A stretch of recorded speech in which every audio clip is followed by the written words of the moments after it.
आकाशवाणी देहरादून से प्रस्तुत है प्रादेशिक समाचार।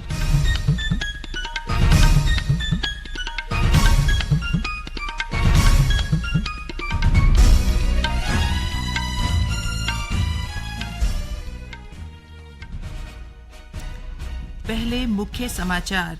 प्रधानमंत्री नरेंद्र मोदी अब से कुछ देर में अबू धाबी में बोचाशण वासी अक्षर पुरुषोत्तम स्वामी नारायण संस्था मंदिर का उद्घाटन करेंगे। मुख्यमंत्री पुष्कर सिंह धामी और केंद्रीय मंत्री ज्योतिरादित्य सिंधिया ने जॉलीग्रांट एयरपोर्ट की नई टर्मिनल बिल्डिंग का लोकार्पण किया। राज्य मंत्रिमंडल ने प्रदेश में नई आबकारी नीति को मंजूरी दी और श्री बद्रीनाथ धाम के कपाट आगामी 12 मई को श्रद्धालुओं के दर्शनार्थ खोल दिए जाएंगे।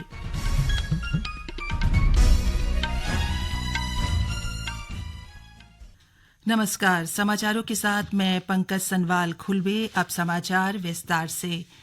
प्रधानमंत्री नरेंद्र मोदी अब से कुछ देर में अबू धाबी में बोचाशण वासी अक्षर पुरुषोत्तम स्वामी नारायण संस्था मंदिर का उद्घाटन करेंगे। ये अबू धाबी में पहला हिंदू मंदिर है। इससे पहले श्री मोदी ने दुबई में वर्ल्ड गवर्नमेंट शिखर सम्मेलन को संबोधित करते हुए वैश्विक शासन संस्थानों में सुधार का आह्वान किया है। इस अवसर पर उन्होंने कहा कि हमें विकासशील दुनिया की चिंताओं और वैश्विक निर्णय लेने में ग्लोबल साउथ की भागीदारी को बढ़ावा देना होगा। उन्होंने ग्लोबल साउथ की आवाज सुनने और उनकी प्राथमिकताओं को सामने लाने की जरूरत पर जोर दिया। श्री मोदी ने कहा कि हमें आर्टिफिशियल इंटेलिजेंस, क्रिप्टो करेंसी और साइबर क्राइम जैसी उभरती चुनौतियों के लिए वैश्विक प्रोटोटाइप बनाना होगा।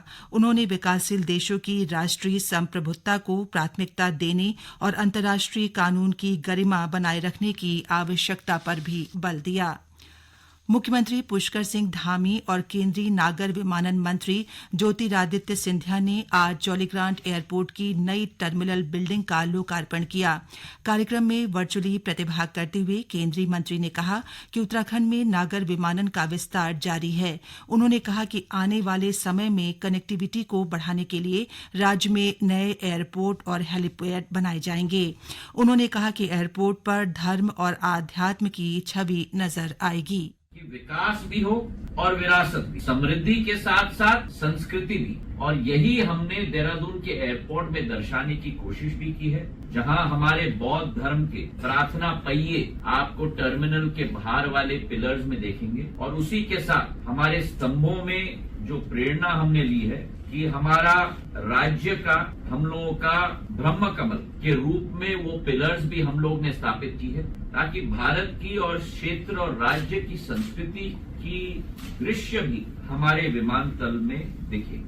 मुख्यमंत्री पुष्कर सिंह धामी ने कहा कि वर्तमान में 13 हवाई पोर्ट का निर्माण प्रदेश में किया जा रहा है। श्री धामी ने कहा कि सरकार का प्रयास पर्यटकों को आवागमन की हर सेवा उपलब्ध कराना है। उन्होंने कहा कि जॉलीग्रांट को अंतर्राष्ट्रीय स्तर का बनाने के लिए निरंतर प्रयास किया जा रहा है।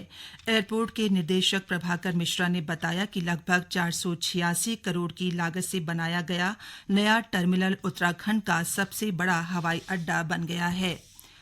हल्द्वानी के बनभूलपुरा क्षेत्र में हुई हिंसा में शामिल लोगों की तलाश जारी है। एसएसबी, आईटीबीपी और पीएसी के खोजी दलों ने आज कई घरों की तलाशी कर कई संदिग्धों को हिरासत में लिया है। इस मामले में अब तक 37 आरोपितों को पुलिस ने गिरफ्तार किया है। साथ ही करीब 100 संदिग्ध लोगों को हिरासत में लेकर पूछताछ जारी है।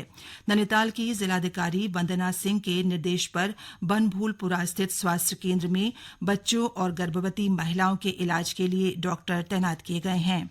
बनभूलपुरा क्षेत्र के जोनल मजिस्ट्रेट एपी वाजपेयी ने बताया कि स्वास्थ्य केंद्र बनभूलपुरा में बाल रोग विशेषज्ञ, महिला एवं प्रसूति चिकित्सक और राष्ट्रीय बाल स्वास्थ्य कार्यक्रम की टीम को भी तैनात किया गया है।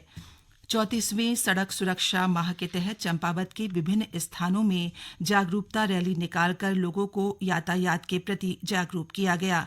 इस दौरान जिला प्रशासन, पुलिस, परिवहन विभाग और स्कूली छात्रों ने लोगों को यातायात नियमों के प्रति जागरूक किया। इस अवसर पर स्वास्थ्य शिविर का आयोजन कर 162 वाहन चालकों का नेत्र परीक्षण भी किया गया। विकसित भारत संकल्प यात्रा के तहत अल्मोड़ा के चौखुटिया, देहरादून के मसूरी, चंपावत के टनकपुर और हरिद्वार के लक्सर में कार्यक्रम का आयोजन किया गया। इस दौरान आयोजित शिविर में लोगों ने केंद्र व राज्य सरकार की विभिन्न जन कल्याणकारी योजनाओं की जानकारी ली। साथ ही उन्होंने भारत को वर्ष 2047 तक विकसित राष्ट्र और आत्मनिर्भर बनाने की शपथ ली। ये समाचार आप आकाशवाणी के देहरादून केंद्र से सुन रहे हैं। राज्य मंत्रिमंडल ने प्रदेश में नई आबकारी नीति को मंजूरी दे दी है। मुख्यमंत्री पुष्कर सिंह धामी की अध्यक्षता में देहरादून में आयोजित राज्य मंत्रिमंडल की बैठक में आबकारी विभाग की आय 4,000 करोड़ से बढ़ाकर 4,400 करोड़ रुपए निर्धारित करने का लक्ष्य रखा गया है।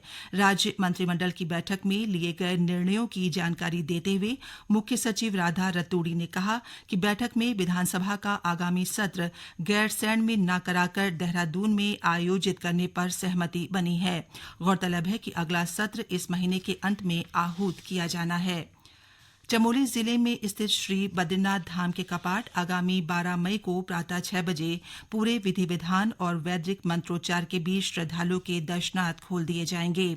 आज बसंत पंचमी के अवसर पर राजपुरोहित कृष्ण प्रसाद उनियाल ने टिहरी के नरेंद्र नगर में महाराजा मनुजैन शाह की कुंडली व ग्रह नक्षत्रों की गणना कर धाम के कपाट खोलने की तिथि घोषित की। इस अवसर पर डिमर धार्मिक पंचायत के अध्यक्ष आशुतोष डिमरी ने बताया कि ये परंपरा प्राचीन समय से चली आ रही है। बद्रीनाथ के कपाट खोलने की और बंद होने की एक विशिष्ट परंपरा आज से लगभग 2500 वर्ष पूर्व जब आदि जगत गुरु शंकराचार्य ने बद्रीनाथ धाम का उद्धार किया था, पुनरुद्धार किया था, तब से अनूठी परंपरा बनी हुई। उसी परंपरा का निर्वाह करते हुए आज भगवान बद्री विशाल के ग्रीष्म काल में कपाट खोलने की तिथि टिहरी नरेश महाराजा मनुजेंद्र शाह जी द्वारा 12 मई 2024 निश्चित की गई है, घोषित की गई। सुबह प्रातः 6 बजे आर्द्रा नक्षत्र और वृष योग में भगवान बद्री विशाल के कपाट आम श्रद्धालु तीर्थयात्रियों के दर्शनार्थ खुलेंगे। आकाशवाणी से बातचीत में बद्री केदार मंदिर समिति के अध्यक्ष अजेंद्र अजय ने बताया कि पिछले वर्ष चारों धामों में बड़ी संख्या में श्रद्धालु पहुंचे। उन्होंने कहा कि इस वर्ष भी बड़ी संख्या में श्रद्धालुओं के आने की संभावना है। इसे देखते हुए मंदिर समिति, जिला प्रशासन और शासन स्तर पर तैयारियां शुरू कर दी गई हैं। वसंत पंचमी और सरस्वती पूजा आज प्रदेश भर में श्रद्धा, आस्था और उल्लास से मनाई गई। माघ शुक्ल पंचमी के इस अवसर पर ज्ञान, विवेक और विद्या की देवी मां सरस्वती की पूजा आराधना की जाती है। कुमाऊं और गढ़वाल मंडल के पर्वतीय अंचल में आज के दिन यानी बसंत पंचमी पर घरों में विशेष पकवान बनाए जाते हैं। बागेश्वर में महिलाओं और बच्चों ने ऋतुराज का पीले वस्त्र धारण कर स्वागत किया। साथ ही लोगों ने अपने आराध्यों को जौ के पौधे अर्पित कर एक दूसरे के सिर पर रखा और उनके दीर्घ और सुखमय जीवन की कामना की। इस अवसर पर पवित्र सूरजकुंड स्थित सरयू के तट किनारे बच्चों के चूड़ाकर्म और जनेऊ संस्कार किए गए। अल्मोड़ा में भी बसंत पंचमी धूमधाम से मनाई गई। गौरतलब है कि शास्त्रों के अनुसार इस दिन वाद्य यंत्रों और किताबों की पूजा करने के साथ ही छोटे बच्चों को पहली बार अक्षर ज्ञान कराया जाता है और उन्हें किताबें भी भेंट की जाती है। हिंदू मान्यताओं के अनुसार इस दिन को देवी सरस्वती के जन्मोत्सव के रूप में मनाया जाता है।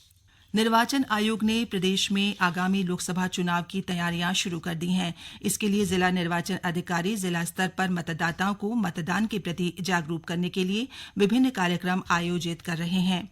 इसी कड़ी में हरिद्वार के मुख्य विकास अधिकारी प्रतीक जैन ने जिले के मतदाताओं से आगामी लोकसभा चुनाव में बढ़ चढ़कर मतदान करने की अपील की है। मैं प्रतीक जैन, नोडल अधिकारी स्वीप जनपद हरिद्वार, रेडियो के सभी चैनलों के माध्यम से जनपद हरिद्वार के सम्मानित नागरिकों से अपील करता हूं कि यदि आप 18 वर्ष या अधिक आयु के हैं और आपका नाम वोटर लिस्ट में अभी तक दर्ज नहीं हुआ है तो आप अपना पंजीकरण वोटर हेल्पलाइन अथवा वेबसाइट www.voters.eci.gov.in पर ऑनलाइन करवा सकते हैं। शीघ्र ही लोकसभा सामान्य निर्वाचन 2024 की प्रक्रिया प्रारंभ होने वाली है। आप सभी से अनुरोध है कि लोकसभा सामान्य निर्वाचन 2024 में वोट डालने अवश्य जाएं तथा अपने परिवार के अहर्ष सदस्यों एवं सभी साथियों को भी साथ लेकर जाएं। वहीं रुद्रप्रयाग जिले में कम मतदान प्रतिशत वाले बूथों में मतदान प्रतिशत बढ़ाने के लिए उप जिला निर्वाचन अधिकारी ने अधिकारियों और कर्मचारियों को आवश्यक दिशा निर्देश दिए हैं। अंत में मुख्य समाचार एक बार फिर।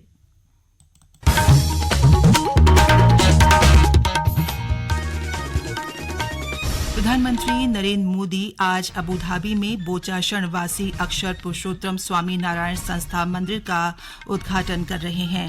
मुख्यमंत्री पुष्कर सिंह धामी और केंद्रीय मंत्री ज्योतिरादित्य सिंधिया ने जौलीग्रांट एयरपोर्ट की नई टर्मिनल बिल्डिंग का लोकार्पण किया।